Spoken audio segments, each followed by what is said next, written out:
Hello everyone, welcome to the preview for the last game of the season. This is going to be like a cooking show where the chef just makes toast. Absolutely fucking pointless. It is a farewell at Old Trafford. Whether they'll get a farewell at Old Trafford or not, it's a completely different story. You have an Aston Villa team who are chasing Champions League football. United chasing a quick flight and a long holiday, judging by the faces of the players after the final. And yeah, you know, you just like reflection on the season, you think about three different managers, the way it's gone, it's been absolutely horrendous. So, on that, Shreyas, I bet the lads are probably too embarrassed to even walk out in front of the fans, aren't they, after that shocking performance on Wednesday? I think a lot of them might be wishing that, this was the last game of the season and we're done with it and just, move into preseason and be, and roll on with it. But for the first time, I think in quite some time, we saw that, the Europa League final is happening and then you're having the final match day of the season. So it is a very, very bad, I would say, it's going to be a very bad atmosphere for the players. No doubt about it, especially at Old Trafford. And considering the fact that, this Europa League was probably the only thing that was helping some of these players save some face. Like if they won it and then went to Old Trafford, the reception would be a lot different. But now, especially in the manner we lost, it's going to be very hostile. It's going to be very difficult for players as well. And certain players who've come out with comments after this Europa League final, it's not going to be a happy reception for those players. Yeah, I agree. What are you expecting from this atmosphere, Sam? We know there are planned protests already. We spoke about this yesterday. But when the players walk out, is there potential for boos here, do you think? Oh, absolutely. Unless he takes all the main players out the firing line and plays the youth. Yeah, you can't boo a 16-year-old. Shame on you. Yeah. You can't, like, if they call it, it's like second corners, so you can't boo them because they weren't their fault. To use your analogy, you said it's like watch a chef making toast. For me, it's like a chef getting absolutely drunk and then burning the kitchen to the ground. Mm-hmm. That's what this is. This is what this preview is for me. Mm-hmm. Like, because I don't care anymore. Yeah, I've given up caring. I hate most of this team. I hate the club because they've just sacked 200 people again. Yeah. I hate everything about it right now. And then Liverpool are getting flooded invert. So yeah, fuck football, fuck United, fuck all of this right now. I hate it. Well, as you could tell, all of us are feeling very positive about this game heading into it. And as you can also see as well, if you're wondering what shirt this is Real Madrid. And that's because I've just decided to support another club. I've had enough United.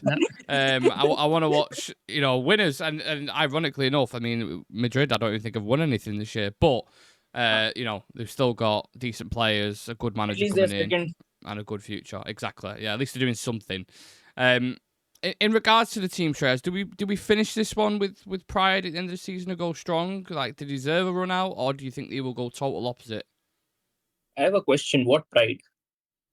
Well, I'm saying try salvage something. Do you know what I mean? Like, if you beat There's Villa nothing to salvage. Because no, again, hear me out. I'm saying if you beat Aston Villa, like you smash them, let's say, there'll be at least something for the fans to be like, oh well, that was all right. Do you know what I mean? No. We won, but we successfully defended us. We won. We beat an Aston Villa 4-0, but we have successfully defended our position, and we are still 16th in the league, not 17th.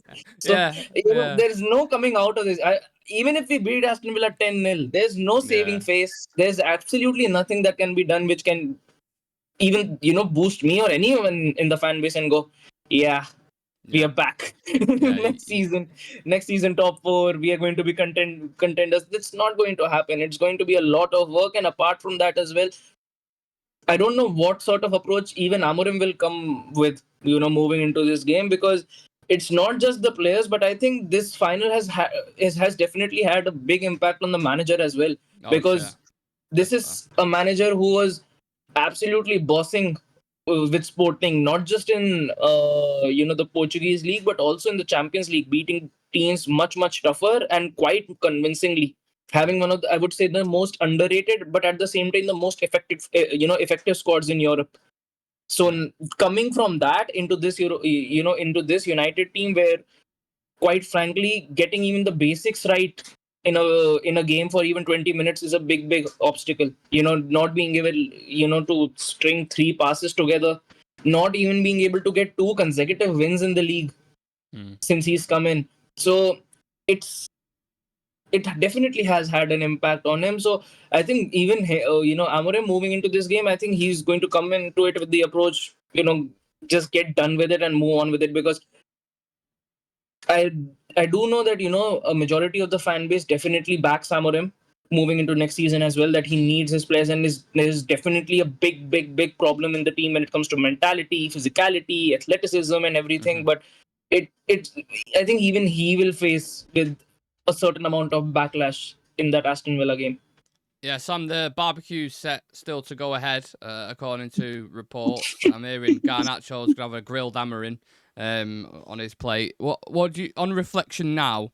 Now we're basically at the end of the season. Just sum up, if you can, in your own words, and it can be as long as you want, as short as you want, this season. Is Onana going to slip and drop his burger on the floor as well? And then the Daily Mail do a story on it. Yeah. Just where do you even start? Like, where the fuck do you start with this? Like, honestly, is there any moment during this season where you've gone, I have some hope here that things could go well? Anfield. Yeah. That was the one where I'm like, okay, I could see something here. And it was a draw, wasn't it? Like, yeah. But like in the moment that we were competing, felt like at the time something. Yeah. You know. The only moments where I've gone, oh my god, was like the Europa League Leon. Yeah. That's it. Like, that's it, really. Because everything else has been utter shit. Like, everything has utter shit. Like, we've struggled against relegation teams. Like, we struggled against Ipswich, struggled against Southampton. If it weren't for Ahmad, probably would have lost that game. Yeah. We've struggled against every single team except City. City's the only team where we've actually looked like we could beat them. That's the only one, which is bizarre to say, because arguably they were the best team in Europe last year. And that's the only team we've looked any good at. In the Europa League, we've looked shit against consistently every single fucking team. Apart from Bilbao, like the first leg of Bilbao, we just all of a sudden became a professional team for some reason. I don't know why, but that's what happened. But Porto chucked away a lead. Drew against FC20. Like, it's just utter shit all the way. And then it's like, even like there was no sort of player where you could go, oh, that's the player that sort of showed up consistently all season, because it was Bruno, and then he just shit the bed in the final as well and decided not to show up either. The only sort of guy the two guys you could look at is like Yoro and Ahmad. That's the only sort of two guys you could look at and be like, they're positives in this team. Like, they have been consistently good. I've liked what I've seen, and I think there's more to come from them, and I think they can progress with this team. The rest of them, if they announce tomorrow, not only these 200 job cuts, if they announce tomorrow, oh, there's 10 or 11 players included in this, and the rest of them are gone, I would not be asked. I really wouldn't. I'd be like, yeah, cool. Let's move on and get somebody else. The timing of that is bad, isn't it? Like, I mean, it's never nice anyway for 200 people to lose it, but then you've just lost a Europa League final to Tottenham, and you're announcing. And you didn't even wait either. Like, wait a week. Yeah, like, at least if you're gonna do it, yeah, fucking wait. But no, straight after the final, you lot fuck off. Like, this news is hitting people are still punching the shit out of the pillow because they're fuming about Wednesday night. Like, yeah. Do you know what? As well, we won 10 games all season, Shreyas. 10 games all season, and the majority of them have come against Leicester, Ipswich, and teams near the bottom. 10 games all season out of 38. Like, that is so bad, isn't it? Just sum up, like Sam just done there for yourself. What are your feelings now? This season's pretty much over. When you mention 10 games, even that feels more to me, considering how the season has actually gone down. And double digits, just. Yeah, and jokes apart, actually, looking back at the season, I couldn't even list you like more than 4 games which I remember us actually winning. Yeah. And the biggest issue, I think, across all of these wins as well has been that we've never been the better team in most of these games. Barring a couple of games, we've always been the team that always has that, one moment of brilliance, whether it's Bruno, whether it's Ahmad. And these are the two guys who have been carrying it throughout the course of the season. I think, especially in the final as well, I expected it to happen. That, one of Bruno or one of Ahmad is definitely going to be shut down, because even Spurs are not dumb Even they know that they've only got two players who can actually do anything on the pitch. The striker is not going to do anything on the pitch. Midfield, they don't have enough ball carriers to actually link the midfield into the attack. So the only two guys who could do something, they absolutely swamped Bruno and they doubled down on Ahmad. Yeah. So even though the striker had absolutely the entire space to move into, he didn't really do anything on the pitch. So I think this, however we look at it, it has been a very, very dull season. It has been a very, very poor season. But I think the major issue I have with all of this is that still, if you look at this team, it's not a team that deserves to be in the 16th position. Like, I can understand players underachieving. I can understand definitely the quality issues with the team and physicality issues with the team. And we've known it for a while, but I think they could at least get 11th, at least get 10th. Yeah. Because 16th is very, very, very bad. Yeah. I absolutely agree with that. Do you know what? Do you know what my biggest takeaway from this is? The fact that the longer this season has gone on, the more we've made Ten Hag look like a genius, almost. Like, yeah. Do you know what I mean? Yeah. Like, because I'm almost looking at it now, and I'm like, the way he was playing, maybe he knew how shit these players actually was, like how really, really bad, and he thought, you know what? The only way I'm going to get anything out of games is by creating chaos. And I've always, deep down, I always thought, like, there must be something behind it why he's doing it. Because you look at us in the attacking phases now, and I know it's a different system and call it whatever you want. But we still, predominantly for Ten Hag's time, we still had Garnacho up there, Rasmus Højlund, and then it was either Rashford or Antony. Like, that attack is still horrendously bad, but they got goals and assists mainly because of the chaos that was created and the whirlwind in a lot of games. And you look at it now, it's so stale and flat, and you're just like, do you know what? I will never take for granted like finishing in the top 4 again or winning a trophy, because you genuinely never ever know when it's going to happen again. You look at the team, you're like, how the fuck did Jose finish second? How the fuck did Ollie finish second? And how the fuck did Ten Hag finish third? How the fuck did they do this with these bunch of dickheads that are in the team? Like, some of them have been there since fucking Jose as well. They're still here. It's ridiculous. It's so ridiculous. Like, I cannot believe how bad this team is. I really can't. Yeah, it is bad. Obviously, there'll be a lot more of a deep dive into that when we do the end of season review, which is just, I mean, people are just not going to turn up for that. Even on the channel, they're not going to turn up for it because it's just one of them, innit? It's more like a funeral than anything. At the end, but yeah, that will happen. Whoever will be there, it might just be me on my own trying to do it. But Aston Villa, we are playing someone. We can't just talk about ourselves. We do have to kind of review them, unfortunately. A bit of excitement for them and their fans at the moment, you know, because there's still plenty of teams who can qualify for the Champions League depending on each result. 3 points separate 7th and 3rd, so it's all to play for in that regard. Of course, Marcus Rashford is ineligible to play against us because he's a loan signing. But in a weird way, lads, I thought if they do win and they get into the Champions League, they might actually buy Rashford because they'll have the funds to do so. So do we look at that as a silver lining? I don't know. Does Rashford even want to move to Villa though? That's the bigger question. Yeah, because the noise. The thing is, he has created a lot of bad noise within the Villa fan base, that because his heart has been dead set on Barcelona, and this has been going on since the past month, that he's desperate for Barcelona to actually come and get him, and he's apparently shifted his agents as well so that a move to Barcelona can actually be done. So, and again, like Villa, a lot rides on this game for Villa if they don't actually get the win. So they'll be going into this game with full hunger to actually beat United. And if you look at all the teams who are going to be playing on the final match day, I think Villa has the most winnable game at this at this point. Yeah, Chelsea and Forest playing each other, aren't they? You got City, you get away at Fulham, I think, as well. Yeah, and I don't know who Newcastle have, to be fair, but yeah. They've got a pretty good shot of actually making it into top 5, and I think top 5 qualifies for Europe for the Champions League this season.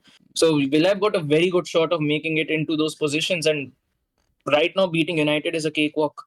Especially now that if you look at Villa's team, you look at that Villa midfield, they've got a much better, and I would say physicality wise as well, a much more superior squad than United at the moment. So they're favourites going into this game as well.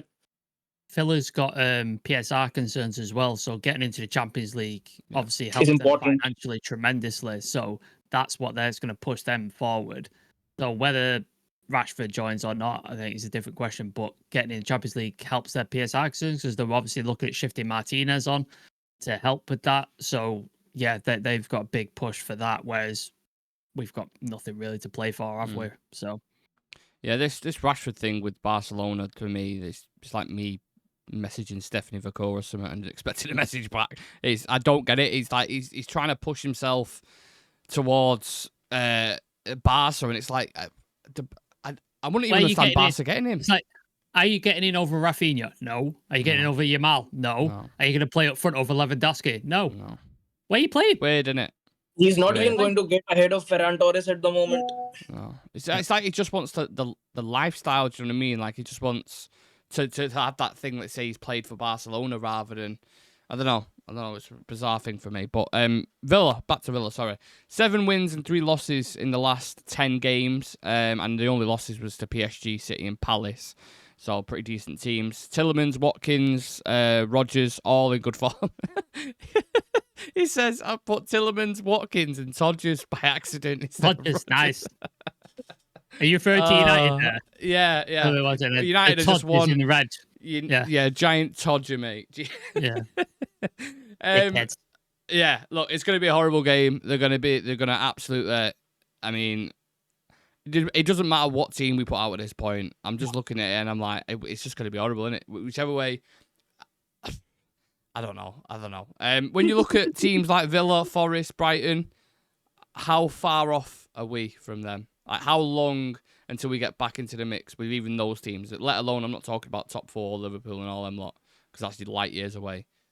Them specific teams, how far? About 5 good signings, I'd imagine. I thought you was going to say 5 years. I mean, maybe 5 years. Yeah, maybe. How slow our fucking transfer go at the minute, because Liverpool are wrapping up transfers on the daily apparently and just doing it like nobody's business.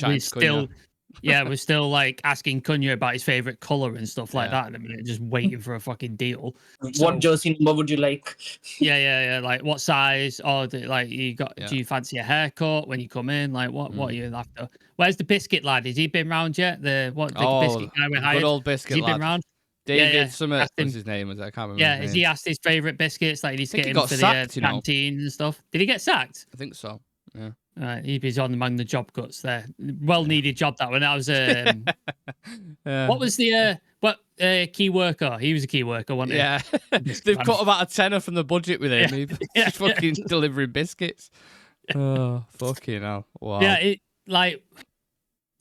5 big signings. Like, I don't, this is what it's descended to. We don't care I was going to say that. Should we just fuck the preview off and just talk about fucking, I don't know, like wrestling or something? Because God, man. I'm trying to be serious. I'm trying to say, like, tactically, how do you think we're going to do in this game? And doesn't matter. It's just like, it doesn't matter. No.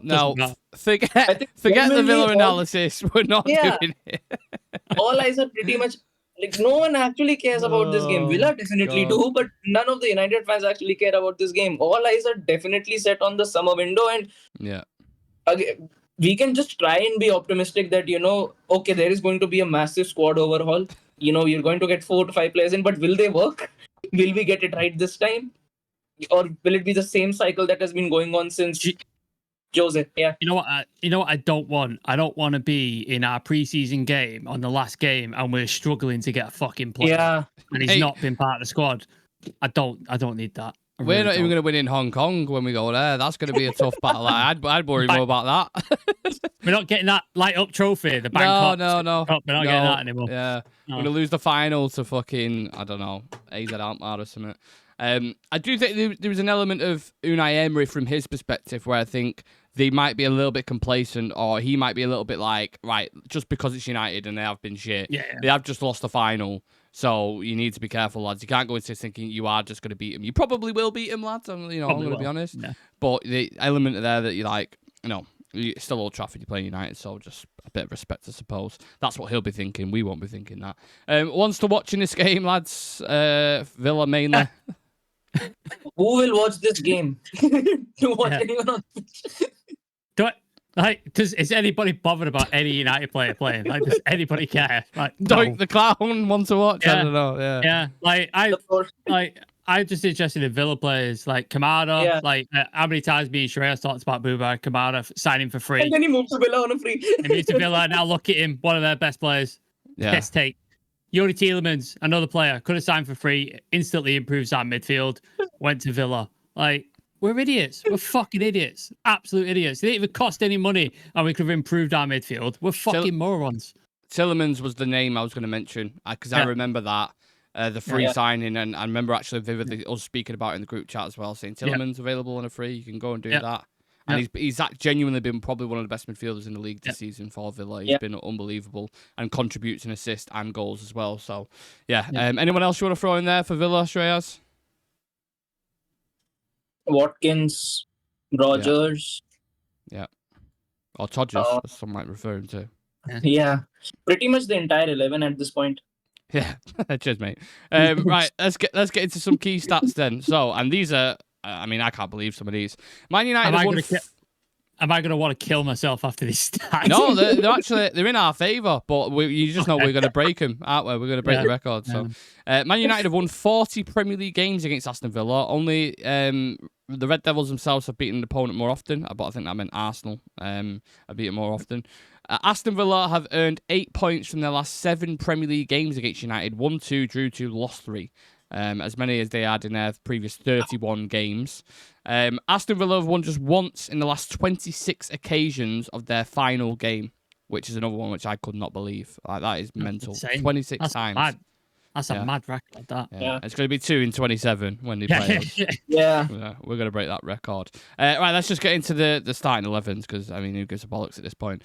Mine is on the screen. I'll go through it very quickly. And the reason why I've gone with this team predominantly is just because I think they're going to want to not get battered once again. So I think they will go relatively strong with a couple of rotations. Onana, Yoro, Maguire, Shaw. Dalot, I think, will come into it. I think he'll get 90 minutes because Mazraoui just looked absolutely fucked when he went off. On Wednesday night. Ugarte and Mainu, because that seems to be the rotation. He didn't play either, did he? Yeah, he didn't play either. Dorgu, I don't know who else is going to play there. Ahmad, Bruno, Højlund as your front three. Who wants to go next? I'll go next. Shreyas, yeah. So, Ahmad, Bruno and Højlund as the front three. Midfield, I've again gone with Ugarte and Casemiro. Casemiro because maybe it might be his final game in a United shirt. You never know. Then Dorgu and Dalot on the flanks, and backline Yoro, Maguire, and Luke Shaw, and Bindy in net. Okay, thank you for that, Shreyas. Sam, Jesus Christ. Fucking hell. It's the under-19s. Heaton in net. Yeah, I have gone. I don't want to see any of those dickheads that showed up on Wednesday. I don't want to see any of them. I don't want to look at them. I don't want to watch them play. I don't want none of them. So they could all fucking go sit at home for all I care. So enough. I have gone Tom Heaton. He's not played a game yet, so throw him in. Yeah, what have you got to lose? Yeah. What are we going to miss out on? Onana dropping it into his own net, or Bayinde fucking it up? Like, what? You know what I mean? Yeah. Fredrickson, because he's looked decent when he has played. So give him some more minutes. Maguire, I think he's been solid most of the season, so I think he deserves to keep his place. Yoro, one of the only shining lights we have. Mantato, he's been told he was going to get minutes this season. I've still yet to see him, so let me see him. Kone, Fletcher, same reasons. I want to see what they can do in the first team. They've not had minutes. Give me that. Amas, I think he's been decent when he's played. He deserves opportunities. So Ahmad, again, the only other shining light we have. So give him his thing. Morehouse, again, same reasons for the youth. And then Cheeto, because if I see Rasmus Højlund getting battered by a defender trying to win a ball, I might have to shoot myself. So he can rest at home as well. So Cheeto's in. So I've just gone. I don't want to see anybody who was fucking shocking. So they can all fuck off. So that's why I've gone with that. It won't happen, but Can't argue with that. Quick fire round. Will Aston Villa score more than 2? Yes. Which youngster, will definitely feature, do you think? Amas, yeah. Okay. Will Emery stay at Villa? Of course. Yeah, definitely. Will we finish in the bottom half next season? No. Depends on recruitment. Really does, doesn't it? Do I bother asking who gets player of the match? It's going to be a Villa player, isn't it? It's someone of Any them. Villa player. Any Villa player, take your pick. And now a realistic and bold prediction, please, lads. Realistic. You got if he plays, he's getting a yellow. Yeah. It's realistic. Bold. Cheeto gets a goal. Okay. Yeah, and your score is, Sam, for the game? 3-1 Villa. Shreyas? 3-0 Villa. I've got 3-1 Villa as well. So, yeah, Who we're all scores? in a similar realm there. I don't know. I just think they'll give the United something, the fans something, like just a goal, whether it's probably be a penalty or something, I'd imagine. But yeah, there you have it. Hopefully you really enjoyed this one. Lots of tactical analysis and depth and hope for the future. And yeah, just a really shining positive light on United this season. Can't wait for the next season. It's been an incredible ride so far. Mainly just dips. Usually you do get highs and low. Mainly it's just been one downward spiral. You know in the log flume where your stomach drops, so you go down. It's just been that. It's just been continuous drops on it, just all the way down. There's just been no sort of going up. It's just been like, how far does this go down? We're just every single time though, into the earth. Every single time we think this is probably the worst. We cannot go any further down. Exactly. They just figure something out. Yeah, we'll be discussing a playoff against Burnley next season or something. Yeah, we'll be chatting about, we'll have to do some tactical analysis on fucking Gillingham and work out who's their best player and stuff like that's what's going to be happening. Did he play with a back three? I don't know. They go long. Yeah. I don't have a clue. Yeah. I don't even know what kit colour they play in, to be honest with you. I have no idea. So I think we need to do an after dark for everybody next week once we do the season review, just to lighten the mood, because I can't talk about the season. After the season review, I can't do it anymore. It is categorically going down as the worst season. So I think we do it after dark. We get as many of the lads on as possible, and we talk about everything except football. So anybody who's in the comments and stuff like that, let us know if you want to see that, because we would love to do that, because we don't want to talk about this season anymore. And it's definitely needed. So yeah, appreciate Sam and Shreyas' time, because it is painful talking about this club. I mean, we will do a pre-match and a post-match for the game, mainly just taking the piss out of the players and stuff, probably. But yeah, I hope you enjoyed elements of the preview. I appreciate you all. Smash the like of the video, subscribe to the channel, and we'll all see you in the next one. See you in a bit, lads.